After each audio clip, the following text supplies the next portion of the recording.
Hi గారు, welcome to our channel. ప్రస్తుతం మనతో పాటు దాము బాలాజీ గారు, సీనియర్ జర్నలిస్ట్, వాటితో ఒకసారి మాట్లాడదాం. సార్ నమస్కారం సార్. నమస్తే.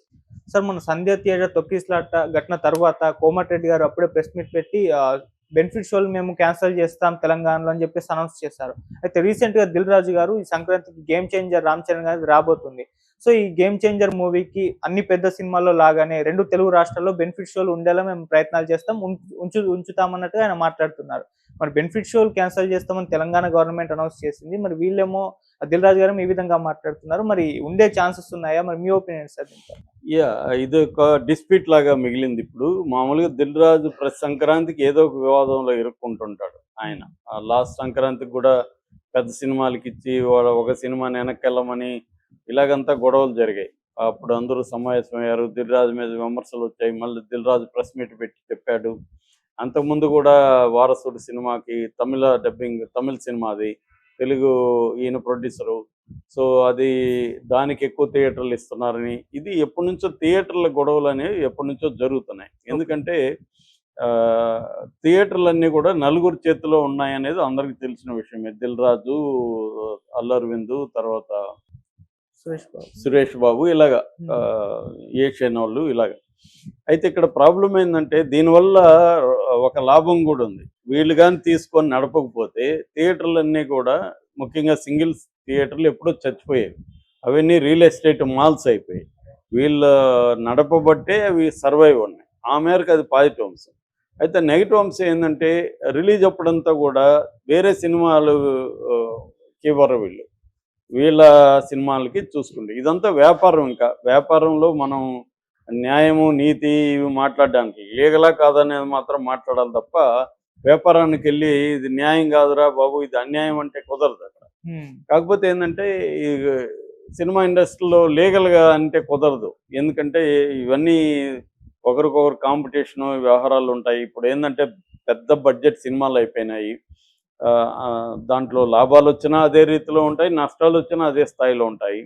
అందువల్ల ప్రతి దాంట్లో దిల్ రాజు ఇది అవుతాడు. అయితే దిల్ రాజు కాంగ్రెస్ గవర్నమెంట్లో దిల్ రాజుకి మంచి ఇది ఇచ్చింది. దిల్ రాజు కూడా బేసిక్గా ఆయన వెంకటరమణారెడ్డి అనుకుంటా ఆయన పేరు. సో రెడ్డి, సో రేవంత్ రెడ్డి తనకి మంచి పదవి ఇచ్చాడు. తెలంగాణ ఫిల్మ్ డెవలప్మెంట్ కార్పొరేషన్ చైర్మన్గా ఆయనకి పెట్టారు. సో ఈ క్రమంలో ఇప్పుడు ఒక వివాదం ముందుకు వస్తుంది. అదేంటంటే సంక్రాంతికి 3 సినిమాలు రిలీజ్ అవుతుంటే తెలుగులో 3 కూడా దిల్ రాజు సినిమాలే. ఒకటేమో గేమ్ చేంజర్, అది 350-400 కోట్లు బడ్జెట్, శంకర్ రామ్ చరణ్ సినిమా. రెండేదేమో సంక్రాంతికి వస్తున్నాం, వెంకటేష్ సినిమా. తర్వాత మూడోదేమో డాకు మహారాజ్, బాలకృష్ణ సినిమా. డాకు మహారాజ్ సితారా వాళ్ళది, కానీ ఈయన డబ్బులు ఉన్నాయని చెప్తున్నారు. నాదే అది కూడా అని దిల్ రాజు అనౌన్స్ చేశాడు. ఇప్పుడు ప్రాబ్లం ఏంటంటే 3 అంటే వాళ్ళ సినిమాలే వాళ్ళ కాంపిటీషన్లకు తీసుకెళ్తున్నట్టు.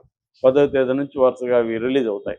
సో అందుకని థియేటర్లు ఒకటి, వేరే సినిమాలు రిలీజ్ కావడానికి ఇబ్బంది అవుతుంది. మూడింటికి దిల్ రాజే కాబట్టి దిల్ రాజు అడ్జస్ట్ చేయాలి థియేటర్. ఇప్పుడు ప్రాబ్లం ఏంటంటే పెద్ద సినిమాల బిజినెస్ మోడల్ ఎలా ఉంటుందంటే వాళ్ళు ఎక్కువ డబ్బులు పెట్టేస్తారు కాబట్టి ఒకవేళ ఫ్లాప్ అయినా హిట్ అయినా డబ్బులు వెనక్కి రావాలి. ఫ్లాప్ అయినా ఆ టాక్ స్ప్రెడ్ అయ్యి కలెక్షన్ డౌన్ అయ్యే లోపల వీళ్ళ పెట్టుబడి అయినా వీళ్ళ దగ్గరికి వచ్చేయాలి. దానికి ఏం చేస్తున్నారు ప్రతి ఒక్కరు ఇవాళ పెద్ద సినిమా వాళ్ళు, నెంబర్ ఆఫ్ థియేటర్స్లో రిలీజ్ చేయడం, ఫస్ట్ 1 వీక్ కలెక్షన్లో పెంచుకోవడం, ఫస్ట్ 1-2 డేస్ బెనిఫిట్ షో అని, స్పెషల్ అడిషనల్ షోస్ అని పెంచుకోవడం. ఇది సీఎంల స్థాయిలో పోయి మాట్లాడి పైరవేలు చేసి చేసుకోవడం అనేది జరుగుతుంది. మొన్న కూడా అల్లు అర్జున్ సినిమా పుష్ప 2 కూడా అదేవిధంగా బెనిఫిట్ షో పెట్టుకున్నారు. ముందు రోజు 4వ తేదీ 9:30 గంటలకు బెనిఫిట్ షో వేశారు. అక్కడి నుంచి ఇంక వరుసగా షోలు వేసుకుంటా వెళ్ళారు. బెనిఫిట్ షో వల్ల ఏమవుతుందంటే టికెట్ రేట్లు అబ్నార్మల్గా పెట్టుకోవచ్చు. 800-900 పెట్టారు. అది ఒక 2000-3000 వరకు కూడా అమ్ముడుపోయిన సందర్భాలు ఉన్నాయి. అందువల్ల ఒక్క బెనిఫిట్ షోలోనే పుష్ప 2కి 10 కోట్లు వచ్చేసాయి. అంటే ఒక్క షోకి 10 కోట్లు వచ్చేసాయి. సో అలాగా వాళ్ళ డబ్బులు మ్యాక్సిమం ఎలా లాగాలి, ఎంత క్విక్గా లాగాలి, ఈ 2 కండిషన్లు అనేవి వెరీ ఇంపార్టెంట్. అందుకని వీళ్ళు రకరకాల పద్ధతులు, త్వరగా డబ్బులు లాగాలి, మ్యాక్సిమం ఎక్కువ డబ్బులు లాగేసేయాలి. ఈ ఫస్ట్ 2-3 డేస్లోనే డబ్బులు 3 రోజుల్లో మ్యాక్సిమం రాగాలి. అందుకని మనం పుష్ప 2 చూస్తే ఫస్ట్ రోజు కలెక్షన్ ఎంత, దానికి 294 కోట్లు. It's a record. ఎందుకంటే అది దాదాపు 12,000 థియేటర్లు, 80 దేశాలు ఈ స్కేల్లో రిలీజ్ అయింది. బెనిఫిట్ షోలు, తర్వాత అడిషనల్ షోలు, టికెట్ రేట్లు పెరగడము, ఇవన్నీ దానికి కలెక్షన్లు వచ్చాయి. అంటే విపరీతంగా హైప్ క్రియేట్ చేయడం, థియేటర్లు విపరీతంగా నెంబర్ ఆఫ్ థియేటర్స్ పెంచేయడం, నెంబర్ ఆఫ్ కంట్రీస్ పెంచేయడం, బెనిఫిట్ షోలు వేసుకోవడం, అడిషనల్ స్క్రీన్లు వేసుకోవడం, అడిషనల్ షోలు వేసుకోవడం, తర్వాత రేట్లు పెంచుకోవడం. ఇది ఇప్పుడున్న రెవెన్యూ మోడల్ జరుగుతున్నది పెద్ద హీరోల సినిమాలు. వాళ్ళని మనం ఏం అనడానికి లేదు, ఎందుకంటే వాళ్ళు అంతంత డబ్బులు పెట్టి ప్రేక్షకులకి ఒక గొప్ప ఎక్స్పీరియన్స్ థియేటర్లో ఇవ్వడానికి వాళ్ళు ట్రై చేస్తున్నప్పుడు దాన్ని మళ్ళీ వెనక్కి తీసుకోవాలి కదా. ప్రొడ్యూసరు సర్వైవ్ అవుతాయి కదా నెక్స్ట్ సినిమా తీయడానికి. సో ఈ మొత్తంలో ఏంటంటే హీరోలే బాగుపడుతున్నారు. హీరోలు మళ్ళీ వాళ్ళని అడిగితే మేము 3 ఏళ్ళు దీని మీద పెట్టి 300 కోట్లు తీసుకుంటే తప్పేందని అల్లు అర్జున్ అడుగుతాడు. ఎందుకంటే 3 ఏళ్ళు దాని మీద పెట్టాడు కదా. 3 సంవత్సరానికి 100 కోట్లే కదా అతనికి వచ్చింది. అదే సంవత్సరానికి 4 సినిమాలు చేసిన ఆయనకి డబ్బులు 200 కోట్లు వస్తాయి కదా 50 తీసుకున్నా. కాబట్టి ఆయన నా టైము నా ఇది పెట్టాను కాబట్టి నేను 300 కోట్లు తీసుకుంటే తప్పేంటని అతనికి ఉంటుంది. ఎవరి లాజిక్లు ఎవరి పాయింట్ ఆఫ్ వ్యూ నుంచి మనం ఆలోచిస్తే వాళ్ళ పాయింట్ ఆఫ్ వ్యూ నుంచి వాళ్ళ లాజిక్లు కరెక్టే కావచ్చు. సో అందుకని ఏమవుతుందంటే దీనివల్ల ఏమవుతుందంటే ప్రజల మీద భారం ఒకటి పడడం, రెండోది థియేటర్లో బెనిఫిట్ షోల వల్ల విపరీతంగా జనం వెళ్ళి మొన్న ప్రమాదం జరగడం, ఒక ఆమె చనిపోవడం, ఆమె పెద్ద వయసు కూడా కాదు పాపం, చిన్నపిల్లలు 9 ఏళ్ల బాబు, 6 ఏళ్ల పాప, అలాగా 7 ఏళ్ల పాప, అలాగా ఉన్నారు వాళ్ళు. సో ఆ చిన్నపిల్లల తల్లి భర్తకు కూడా లివర్ దానం ఏదో చేసిందని చెప్తున్నారు. భర్త ప్రాణాన్ని కాపాడి తన ప్రాణం కోల్పోయింది.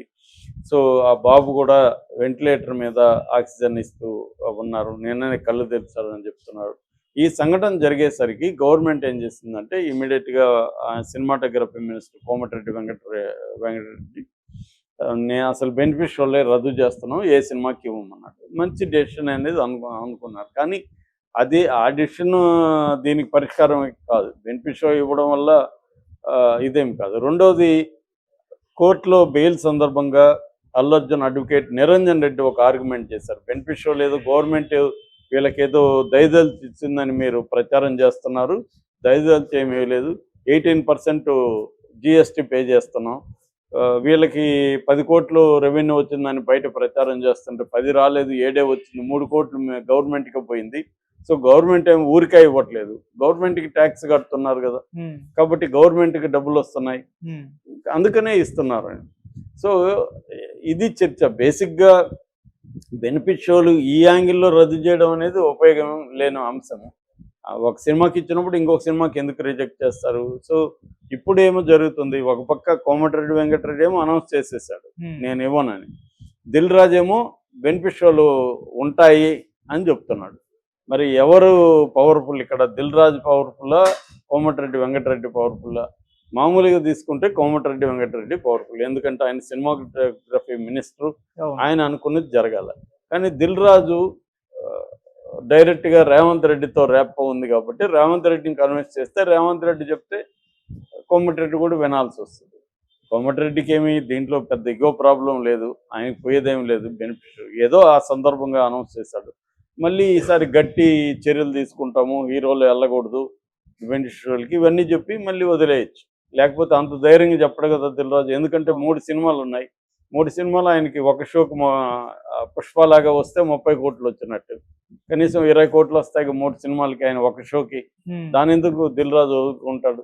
ఎందుకంటే ఆయన కూడా బిగ్ బడ్జెట్ కదా 3 కూడా, అంటే అంత పెద్ద బడ్జెట్ కాకపోయినా మంచి బడ్జెట్ సినిమాలే కాబట్టి డబ్బులు వెనక్కి రావాలి కదా దిల్ రాజుకి. కాబట్టి ఇక్కడ ఏంటంటే ఎవరి ఇది వాళ్ళది, ఎవరి లెక్కలు వాళ్ళవి, ప్రేక్షకులు నిర్ణయించుకుంటారు మనం బెనిఫిట్ షోకి వెళ్ళాలా లేదా వీళ్ళ ప్రాబ్లం. వీళ్ళేమి బలవంతంగా వెళ్ళి వ్యాన్లలో కిడ్నాపులు చేసి చూపించట్లేదు కదా. కాబట్టి ఇక్కడ ఏంటంటే వ్యాపారం, ఇది సినిమా కూడా వ్యాపారం. ఆ వ్యాపారంలో మిగతా వ్యాపారాలకు ఎలాగా ల్యాండ్ ఇచ్చి ఇన్ఫ్రాస్ట్రక్చర్ క్రియేట్ చేసి కన్సెషన్లు ఇచ్చి ఇవన్నీ పిలుస్తున్నారు కదా, వెళ్ళి వేరే దేశాలకు వెళ్ళి కూడా వ్యాపారాలు పెట్టండి. సినిమా కూడా వ్యాపారం, సినిమా వల్ల ట్యాక్స్ వస్తుంది, సో సినిమా వల్ల ఉద్యోగాలు వస్తాయి, చాలా మందికి ఎంప్లాయ్మెంట్ దొరుకుతుంది. సో అందువల్ల ఆ, సినిమాకి కూడా ఇవన్నీ ప్రొవైడ్ చేస్తారు. దిల్ రాజు ఇప్పుడు పవర్ఫుల్ కాబట్టి దిల్ రాజు 3 సినిమాల్ని ఆయన బెనిఫిట్ షో లేకుండా రిలీజ్ చేస్తే ఆయన కనీసం ఫస్ట్ డే 20 కోట్ల నష్టం. థియేటర్లు వీళ్ళకు కూడా నష్టం వస్తుంది వాళ్ళకి కూడా. అందుకని దిల్ రాజు నాకు తెలిసి కోమటిరెడ్డి వెంకటరెడ్డిని కన్విన్స్ చేసి ఆల్రెడీ ఉంటారు. లేకపోతే అంత ఓపెన్గా ఆయన ఎట్లా అనౌన్స్ చేస్తాడు? ఆయన అనౌన్స్ చేసినప్పుడు దిల్ రాజు చెప్పింది కుదరదని ఈయనేమన్నా చెప్పాడా? సైలెంట్గా ఉన్నాడుగా కోమటిరెడ్డి వెంకటరెడ్డి. సో నాకు తెలిసి దిల్ రాజు ఖచ్చితంగా వదలడు. చిరంజీవి కూడా అవసరమైతే రంగంలో దిగుతాడు, కొడుకు సినిమా కాబట్టి. సో రేవంత్ రెడ్డితో మాట్లాడతారు. రేవంత్ రెడ్డి వీళ్ళకి కూడా పోయేదేం లేదు, జిఎస్టీ వస్తుంది వాళ్ళకి. కాకపోతే ఏంటంటే రక్షణకు సంబంధించి, సెక్యూరిటీకి సంబంధించిన జాగ్రత్తలు తీసుకోవడానికి ట్రై చేస్తారు. ఎందుకంటే ఇది ఏమీ ఎవరి ఇయర్ జరగలేదు కదా, 20 ఏళ్లలో ఇప్పుడు జరిగింది అది. కాబట్టి ప్రతిసారి జరుగుతుందని ఏమీ లేదు. దిల్ రాజు కాన్ఫిడెంట్గా ఉన్నాడంటే ఖచ్చితంగా ఆయన ముందే గవర్నమెంట్తో మాట్లాడుకొని ఉంటాడు.